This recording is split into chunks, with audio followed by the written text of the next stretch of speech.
Did you know that every time you open Blender and start a new file, it's actually opening a pre-made file called the startup file? So I'm going to show you how to make a bunch of changes to the startup file, save over the old one, and you'll have a new optimized starting point basically for Blender, so that every time you open Blender, you won't have to do the same settings or optimizations ever again. It's a huge time saver and a way to be more efficient when using Blender. Alright, well let's get started in the preferences. So go up to this editor type menu. We're going to select preferences at the end. Let's go from the top down. So first go to the animation and select linear. This means that whenever we make keyframes, it's going to be a straight line instead of a smooth curve. I personally use linear more often because I like to loop things and make constant moving objects like traveling, moving spaceships, things like that. So for me, I like linear. Move on down to add-ons. I'm going to give you some really great add-ons you need to make sure and enable. Pretty much all these are already built into Blender 2.83, which is what I'm using right now. So let's start with the first one is auto tile size. So just type in auto in the search and hit the check mark. This will improve the tile size for your render settings, and it does it automatically, again saving you time. Next one is loop tools. Type in loop. Enable that. Next is bool tool, B-O-O-L tool. This helps with Boolean. Number 4 is auto mirror. Now this actually is one that does not come with Blender. You can get it for free. Just look up auto mirror Blender add-on, and just mirrors your mesh, adds a modifier, and cuts off the half you don't need, thus saving you a lot of time. Next is images as planes. This allows you to import an image and it pops into your 3D editing area as a flat image with a texture, mapping, and nodes already set up. And there are some really great options at that import screen when you get there. Next is FBX import. So if you plan on importing and downloading models from Sketchfab or any kind of 3D website, sometimes they are FBX format, which is pretty popular. So you want to make sure that's checked on. Looks like it already is by default, so that's good. Next is ANT landscape. If you plan on making any kind of terrain, worlds, maps, things like that, you're definitely going to want to have ANT landscape and play with it. Lots of cool options and presets. Another great node that will save you a lot of time is the Node Wrangler. So just type in Node Wrangler right there, turn it on. It will allow you to preview individual nodes temporarily and then go back to normal mode. It will also give you some presets to apply image textures to a principled shader and some really quick mapping nodes to a node. So I use it pretty much every time I make a material.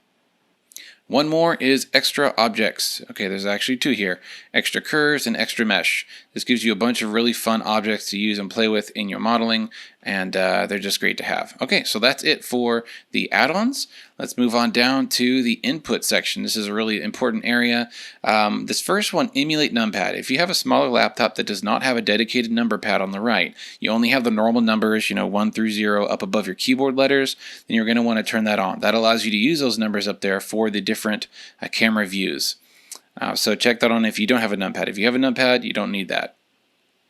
Next is emulate 3-button mouse. So I use a laptop for all my work and it has a trackpad without a third button on the mouse, and I don't use a mouse. So if you probably could tell that from my other videos, I don't use a 3-button mouse, nor do I have a scrolling wheel. So I have to check this, which allows me to hold Alt and left click and drag around to kind of rotate my view.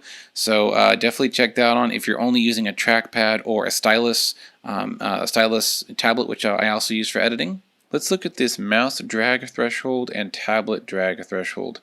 So this refers to when you click on an object, whether you're using left or right click, and you want to select the object. Well, sometimes you may have found that it actually moves the object, and I don't want that. If I want to move an object, I'm going to use the G key and move it X, Y, or Z, but I don't ever want to click and drag and move something. That's just not my style. So with the mouse drag threshold, that's when you're using the mouse or a trackpad on the laptop, which is what I use. And the tablet drag threshold is like it sounds with when you're using a stylus and a tablet. So I'm going to set my mouse threshold a little bit higher. I'm going to put it at 80 because I find that when I'm using my trackpad, I more often will click and drag accidentally while I'm just trying to select something, because your finger kind of rolls across the trackpad. But the tablet for me is a little more precise, so I'm going to put that at 50. So that way I don't actually move something. If I do want to move it, I can. I just need to move past that threshold of 50 or 80 pixels.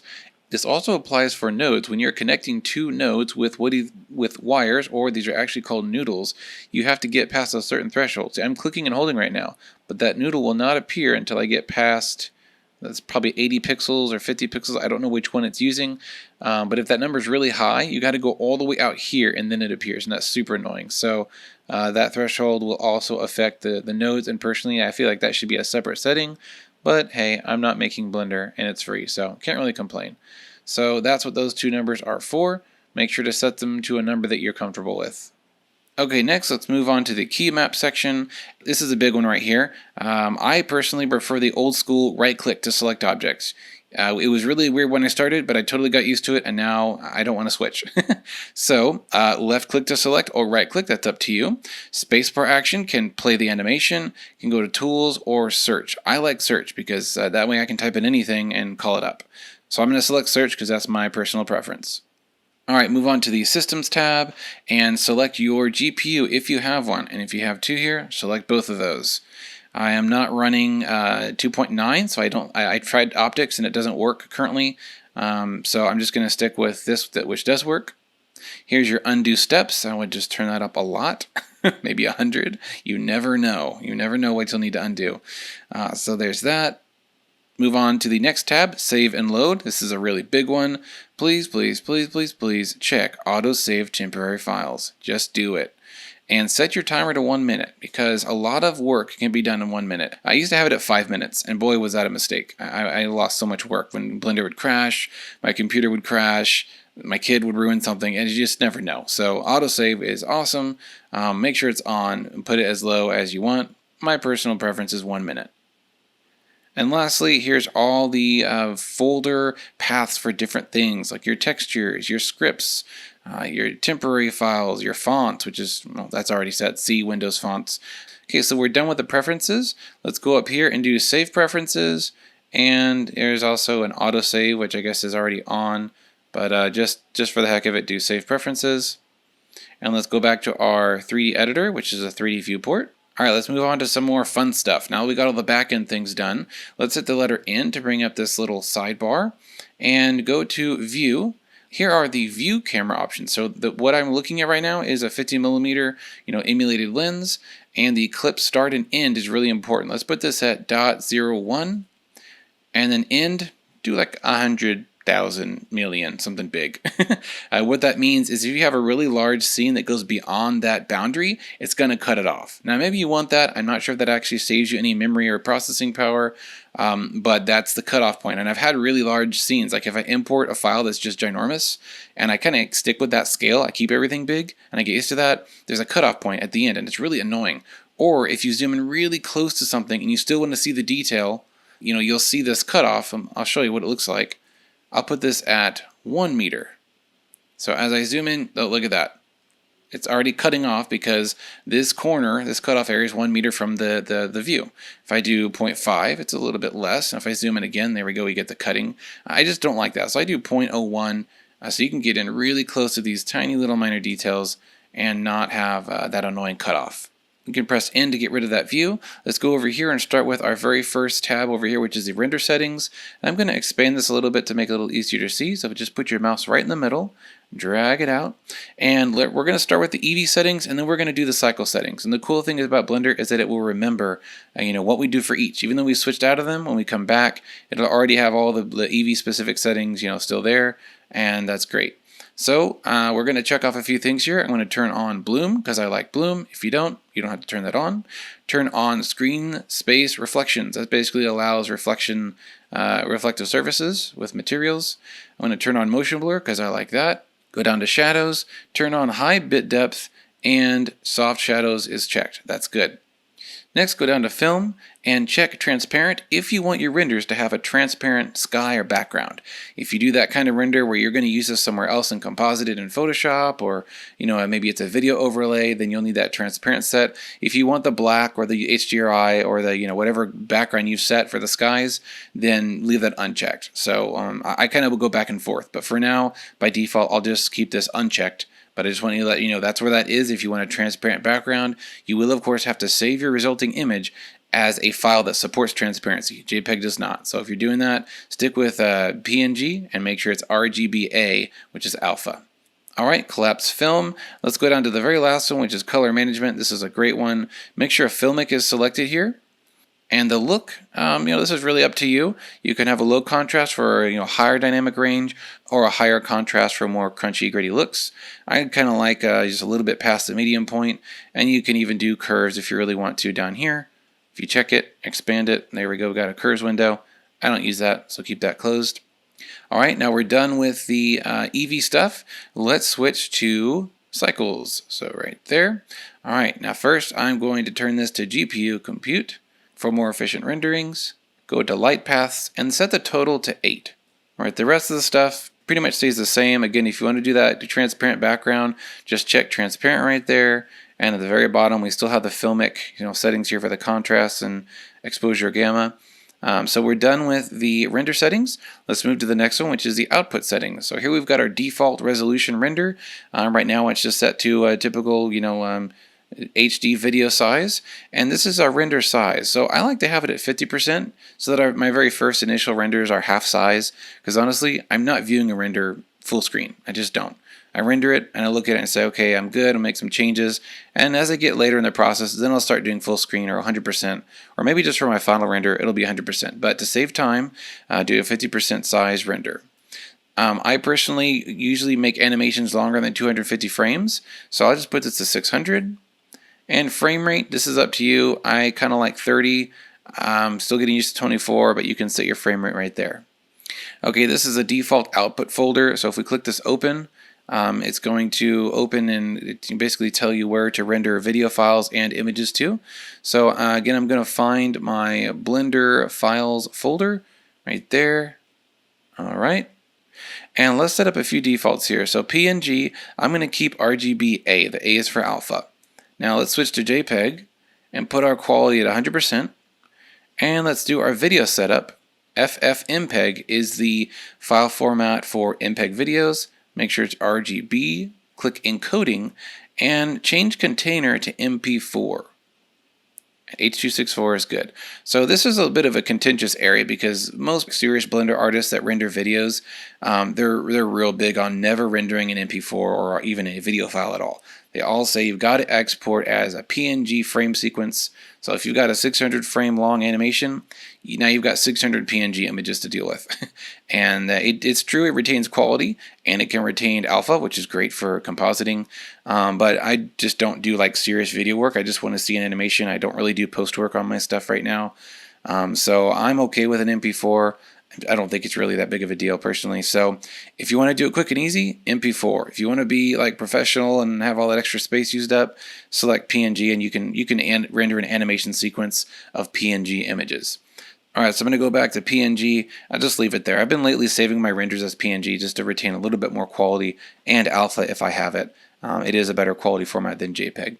So there's that. Here's a cool little hack. Go down to your metadata, add a note, and just add your name.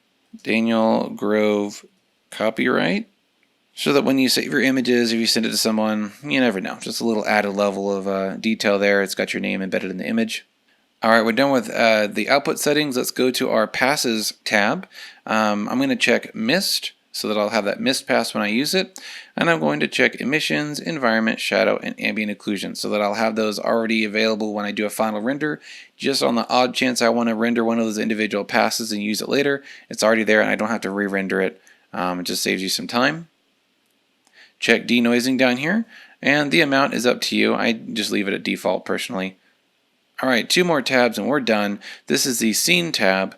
I'm going to decide on my units. You could do metrics or imperial, aka American, and all the details down here. That's up to your preference. And last but not least, the world setting. I always like to make my background pure black when I do these renders. I just don't want a medium gray. It's ugly. I might set a sky texture or HDRI that I want visible, but that's the step later. But by default, I just want a black sky. Let's go to our outliner window, which is this guy. It shows you all the objects, meshes, lights, and collections in your current scene. You can also have multiple scenes. Let's turn on a few options here to make editing a little quicker and easier. Let's turn off the eyeball and turn on the screen, also the camera icon. Now what these do is if I click on the screen, the object is not just hidden but completely disabled.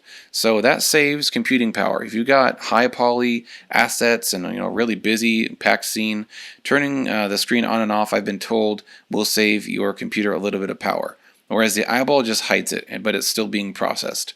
So I'm starting to use this more often, and of course the camera will tell Blender to actually render that object. Sometimes I have an object that doesn't need to be rendered. Maybe it's a scratch object, or it was like the first prototype of something.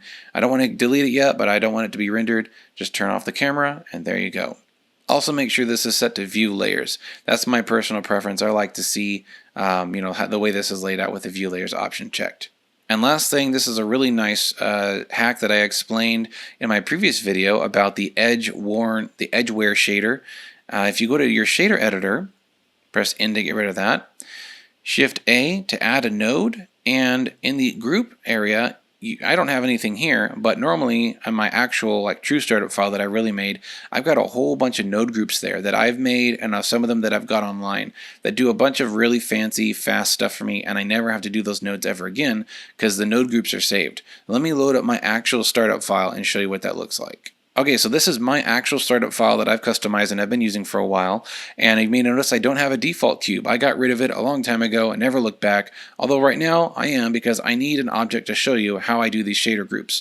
So let's make a cube, go to your shader editor right there, and I'm going to go to my material tab, make a new material. Alright, so here's a great trick for your startup file. Load in or amend all of your favorite node groups so that they will all be here in your node group dropdown, and this is awesome.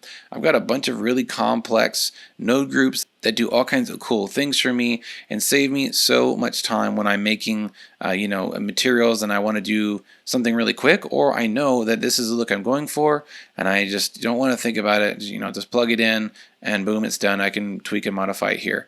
You can find a whole bunch of great node groups and shaders like this online for free, and also some really good ones you can pay for, but import them, save them, and make sure to hit this little shield which protects it from going away. This adds a fake user, which means even though I delete this default cube in the 3D viewport, the material will not be deleted as well. It has a fake user, so it's hanging around waiting for me to use later on a new object. If I go back to shader editor, I can apply that material and it's there, as are all of my groups that I have saved in here for later use. So yeah, that's probably one of my favorite startup tricks right there, is because it's kind of adding an asset management to Blender that it does not have. Along with having node groups preloaded into your startup file to save you time with node creation and procedural textures, if you do the same kind of work repeatedly, it's a really good idea to actually just go ahead and make your base materials or your starting most simple materials that you feel like you're going to use or build off of, and just save those too. Preload those into your startup file so that when you start up you'll have them ready. Here I just made a gold, aluminum, dark metal, a dark plastic, and a rubber, because I pretty much use those when I'm making lightsabers and other sci-fi things a lot. And of course I can modify them, do it or whatever I want, but it's just a really good time saver to have those ready. Now, to make sure that these stick with the startup file without having these cubes present, make sure to hit this little shield button, which means fake user. So all of them have a fake user, so that when I delete these objects, the materials are not userless, which means they'll get deleted when you close and reopen the file. So let me delete these. Remember, they have fake users, so I should be able to pull them back. Here they are.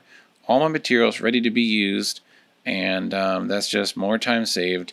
So here's a material with 5 different image maps, all pre-mapped where they need to be. You can leave these blank, or you can have an image preloaded, but I normally have these all blank so they're ready to load images into. They've got all the noodles connected and any other tweaks and things you want to put in the middle. It's just already there, ready for you to use. Okay, so let's finish this video by showing you how to actually save this as the new startup file. So once you've done all your preferences, your add-ons, your layout, your materials and other things you want to do, go up to File, Defaults, and click Save Startup File. And that will basically overwrite whatever you have currently, and all those changes will be saved. Next time you close and reopen Blender, it's all there for you. I hope this saves you as much time as it has me and helps spur on your creativity to make new amazing things in Blender. Let me know if you appreciate this video and if you learned anything while watching it down in the comments below. Thank you so much. Please subscribe, and we'll see you next time. So that is it. I hope you guys enjoyed this video. I hope you learned some great tips. Thanks for watching. Be sure to subscribe to my channel and watch all the other great videos I've got on here. A lot of good information for intermediate and novice users. Let me know what you thought about it in the comments. Again, thanks for watching and have a great week.